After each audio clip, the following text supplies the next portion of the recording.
आज तो दो फॉर्च्यूनर का लोडिंग आया है, तो हम लोग चलते हैं दो फॉर्च्यूनर का लोडिंग करेंगे। वैसे तो मेरे पास एक ही ट्रक है, तो एक ट्रक चलते हैं माफिया भाई के पास। माफिया भाई चलना है ट्रक लेके, अपना फॉर्च्यूनर लोडिंग करना है।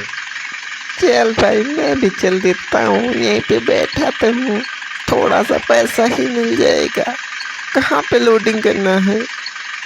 रामू श्याम के खेत में चलना है भाई, वहाँ पे लोडिंग है। तो जल्दी आना, मैं चलता हूँ यहाँ पे लोडिंग कर लेता हूँ, तो न टाइम लग जाएगा, कोई दूसरा डिलीवरी कर लेगा। तो मैं चलता हूँ अपने ट्रक के पास। यहाँ पे अपना ट्रक, यहाँ के अंदर जाऊँगा, ट्रक के अंदर जाने के बाद अपना ट्रक को स्टार्ट करेंगे और घर से बाहर निकालेंगे। घर से बाहर निकालने के बाद अपना ट्रक जाएगा वहाँ पे लोडिंग करने। तो वीडियो में बने रहिएगा, आप लोगों को सब दिखाते हैं कैसे लोडिंग करेंगे, कहाँ डिलीवरी होगा। तो वीडियो को लाइक कर देना, अच्छा लग रहा है तो चैनल को सब्सक्राइब कर देना।